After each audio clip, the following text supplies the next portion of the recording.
The movie kicks off with a man stepping out of the elevator of a hotel. He sees a non-smoking sign and deliberately does the opposite. This man is Chief Aasa, the hotel owner. Now we understand the reason for his destructive behavior. He and his men casually enter a room where his close friend is fornicating and disrupts his activities because of a failed contract they had. Okay, let me just say this. A bro shouldn't do this. For God's sake, the man had less than a minute of niche. Anyway, for his betrayal, Chief Aasa had him castrated, and it just gives me the creep seeing him eat his sausage as his men does so. That is to tell you that Chief Aasa shouldn't be messed with. After a satisfactory fetish, he says his farewells to his daughter Lisa and her boyfriend Bem, who were leaving for a weekend getaway with some other friends. He advised she takes her medications, which are always due by the hour or so, before giving them his car key, which definitely has a tracker on. I mean, I can't trust two treasures to someone who looks like this. Before they left, he warned Bem to take care of his daughter, and we all know what he's capable of if he doesn't. This getaway really excites Ben because he gets to see all his old friends, including his cousin Fedi, who just returned from the UK with great plans and is going to be their host. Lisa is taken aback because Fedi's father is a family friend. Anyway, she gets a notification on her phone to take her drugs, which she does. Now, let me introduce these his friends he's so excited to meet. First, we have Tito, a Nollywood superstar with a lot of ambassadorial deals, and then his fiancée and manager, Ndali. Next up is the power couple, Layo and Shima. Layo is a medical doctor and Shima is into real estate. Layo just found out she's pregnant and is in disbelief because they've been trying for years. So she takes numerous tests. Unsatisfied, she takes a kit for the road. She's a peculiar Christian. I say peculiar because you should have seen the way she prayed on the testing kit. She hopes to surprise Shima with the news, which I think she better does now, so her mother would hate him less. They were the first to get to the house, and Fedi, dressed like a Scarlet McCall, receives them warmly. Shortly, Tito joined them. While they got reacquainted, Ben drives in. Now, Fedi didn't inform them Ben would be joining them. As it turns out, they hated him because of something that happened 10 years ago, specifically because of what he did to Shima. Lisa could smell the rejection from a mile away, but nothing a good weekend of pretentiousness wouldn't face. Oh, scratch that. This got really chilly and Shima downrightly told him to go F himself. That's something Lisa noted. She was between the choice of this awkwardness and opportunity, and she chose the latter. She's a skit maker that's currently trending on socials, and she tries to get Tito to feature on one of them before Ndala showed her where the boundary was. Anyway, Fedi ushers them in and gives them a speech deserving of a standing ovation, and then it's a party. Poppy champagne, swimming pool, dipping and sipping, friends laughing and living life to the fullest while this couple just stood there alienated and clueless.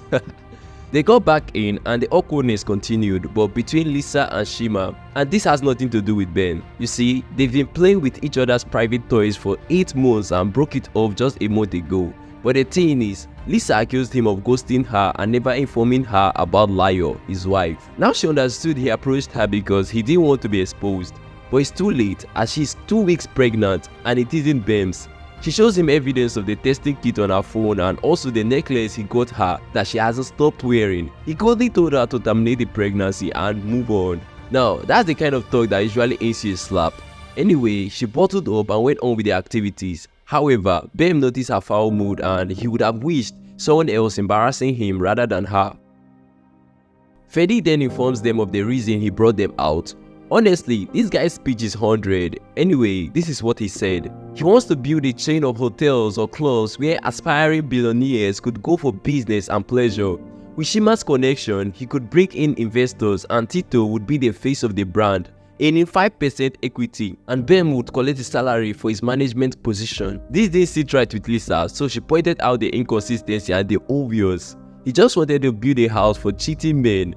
This brought about a nasty chain reaction which further deepened when she went to throw up and nobody cared. Fedi, who acted like he cared, only took her to the kitchen to put her in her place.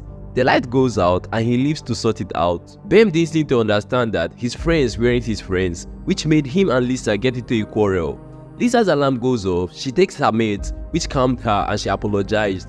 While she tried to treat him, Layo disrupts them.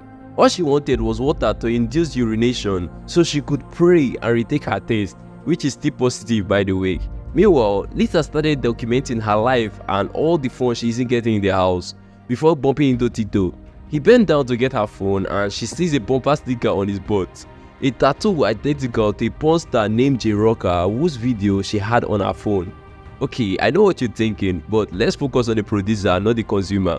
Now, if this information gets out that Tito was a porn star before his breakthrough into Nollywood, he would lose everything from acting roles to ambassador deals. Anyway, in that league we handle things. After all, she is in fact his manager.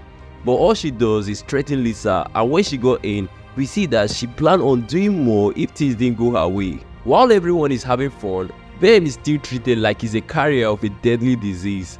Shima would rather poke his nose around his girlfriend instead of him. His wife then takes him in to reveal her big news, but he had the wrong idea. Anyway, she hits him with a boner softener. I want us to pray.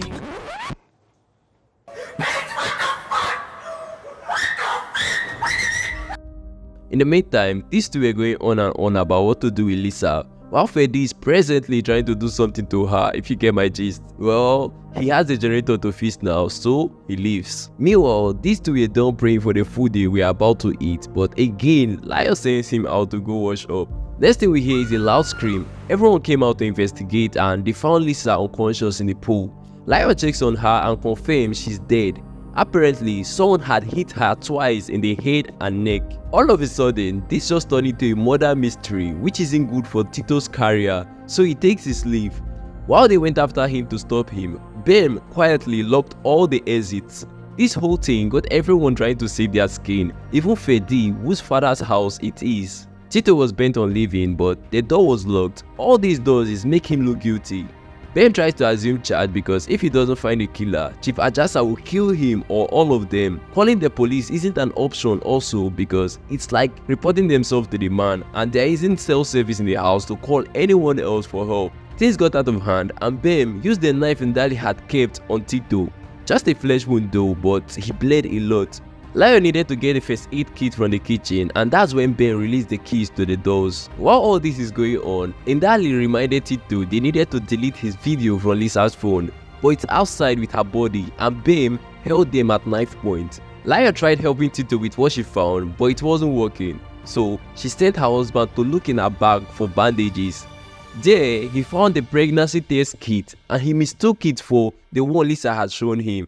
Does it mean Lio killed Lisa when she found out about them? Freddy found him and congratulates him, but what he wants to do is confront his wife.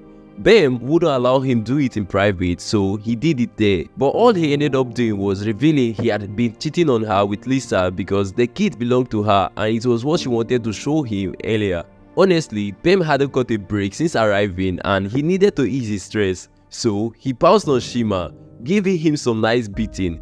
Indali used the distraction to get Lisa's phone, which she gave to Tito. This was good enough reason to think Shima killed Lisa, but Lio still stood by her husband and confirmed he was with her. In fact, everyone confirmed their location when Lisa was killed. Before Ben could start pinning the death on Freddy, since he was the last person to see her alive, Lio gives Shima a resounding slap because she had to. Now Ben thinks Freddy has motive. He reveals the truth he has been keeping from his friends.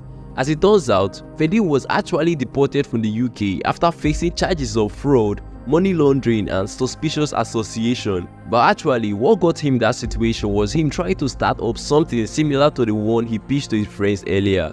And that got him involved with some wrong people. And now his father isn't aware he's trying to do it again. While they went on losing the point, Lisa was the only person who opposed Freddy's idea, hence motive. But they refused to see it. Anyway, the tables got turned around on Ben. We get a little insight into the issues between him and Shima. Apparently, Ben was a cultist caught with guns and matches back in uni. But this proves nothing and he leaves after giving them 5 minutes to provide the killer's name. The research gave Lio time to get aspirin. Indali used the opportunity to get more information about Ben from Lio. Now, this is the gist. Ben almost got Shima rusticated from the university when he was squatting with him in the same hostel room. The school authorities searched the room one day and found weapons Ben had hidden, but because the room was in Shima's name, he was held responsible and almost got expelled, but his good grades kept him. The cocoa being, Shima was being threatened by cultists sent by Ben so he wouldn't expose him. Okay, enough of the past. Here in the present, Shima tries to convince the guys to pin everything on Bem, the notorious cultist, and Tito was in with him. But Fedi refused. So, he used the fear of Lisa's father, which after he recalled an experience, it scared him even more. Lisa's alarm goes off and Bem came in and found it on Tito. He went through the phone and found the video. Tito then revealed everything to them, how he had been a porn star before fame and what could have happened to his career if the video ever leaked. While his explanation screams motive, he turns it on Ndali because she had promised, in quote, to handle Lisa. Ndali couldn't understand his betrayal, like she didn't know desperate times required desperate measures. She explained she only tried to negotiate with Lisa, but madam, with a knife. Layo takes her aside to calm her. There, she realizes Bem is the only person unaccounted for when Lisa was killed, prompting them to search Bem and Lisa's room. Coincidentally, they found something. In the meantime, Bem and Shima got at it and he reveals he joined the cult because he wanted to protect all of them, having seen how badly they were treated in their first year of school. Fedi is less concerned because his workers are coming the next day to start renovating their house. They needed to solve the murder mystery. At the same time, the girls came in with a murder weapon, a hammer they found in Bem's room. Shima immediately instructs Fedi to turn off the lights and they all attacked Bem. I wonder how they thought they could take down a cultist.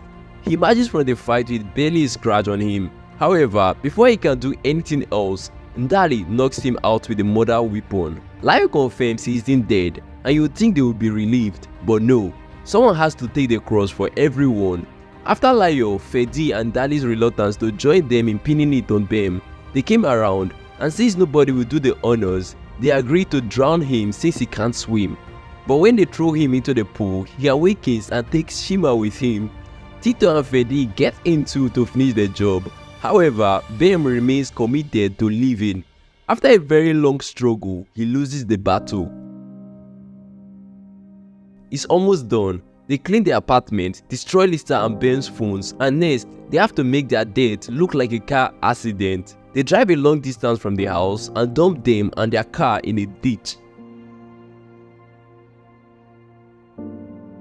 Now they are done, they can finally go on to live their lives uninterrupted. But before they do, Fedi dumps some DNA on the crime scene before they leave.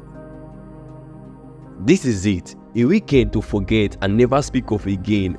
It's a new beginning for Shima and Layo, but the end of the road for Tito and Ndali. When they get home, before Layo exits the car, her bag falls.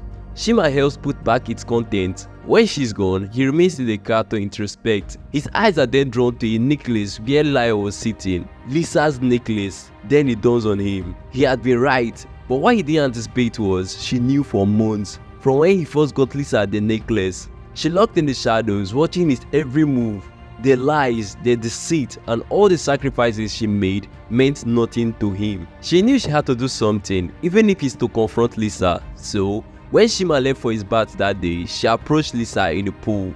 She was shocked Lisa was pregnant for him too. So, she stroked her and planted the murder weapon in Bem's room. Shima was dumbfounded, probably because he married someone capable of playing the game better than him, or because she killed someone just to win him. Anyway, this was his forever after, until death took them apart. In the closing scene of the movie, we see Chief Ajasa had tracked the car and his daughter. I can't even imagine the climax he would reach when he finally finds the killers.